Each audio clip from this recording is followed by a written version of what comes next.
Greetings and welcome to the Astronomy Picture of the Day podcast. Today's picture for January 12th of 2024 is titled Good Morning Moon. So what do we see here? Well, here is an image of the moon from just 2 days ago. Yesterday, the moon would have been new, and a day before that, it would have been very old moon. So a very old moon is what we call a waning crescent, a very thin crescent visible in the morning sky just before sunrise. And you see the moon here just off above the horizon on the right hand side of the image. And you can see that the left hand side of the moon is illuminated. So that's very close. The illuminated portion points to the direction of the sun there below the horizon. So most of the moon was unilluminated that we could see, and only a tiny fraction. And that's what we call a very old moon in the very early morning hours of the sky. So yesterday the moon would not be visible. Today it would be hard to see. And another day or two it'll become the similar thing in the evening sky. So the moon will then be visible with the right hand side illuminated in what we call a waxing crescent phase. Now a waxing crescent just means that it's getting bigger and bigger each day. So we would see more and more of the moon illuminated.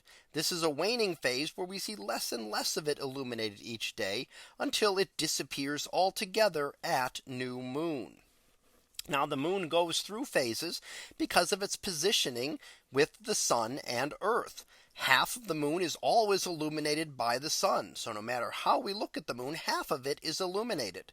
And half of the moon is always visible from Earth. And the way those two combine give us the entire cycle of phases from new moon, where we're looking at the completely unilluminated side, through the crescent, quarter, and gibbous phases, to the full moon, where we're looking at the fully illuminated portion of the moon.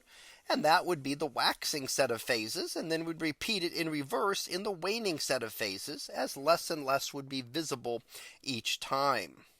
Now here in the morning sky, the moon was not the only object visible. You see two other objects highlighted there, and those are the two inner planets. That would be Mercury toward the center there, and then up to the upper right would be the planet Venus.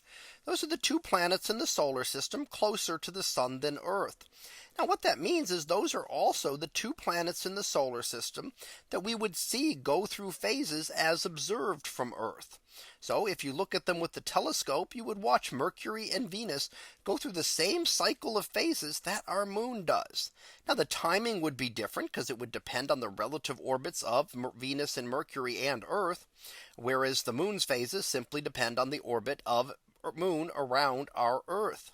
However, they would go through the same cycle of phases from crescent to quarter to gibbous to full and back again over the course of a period of time, which may take a couple of years in some cases, depending on the exact positioning. On any object that is any planet closer to the sun than where you are located will be observed to go through phases. So if we traveled to Mars, someone looking at Earth from Mars would watch Earth go through that same cycle of phases that we see for our moon and that we discussed here for Mercury and Venus as well. So that was our picture of the day for January 12th of 2024. It was titled Good Morning Moon. We'll be back again tomorrow for the next picture, previewed to be Circle Around the Sun. So we'll see what that is about tomorrow. And until then, have a great day, everyone, and I will see you in class.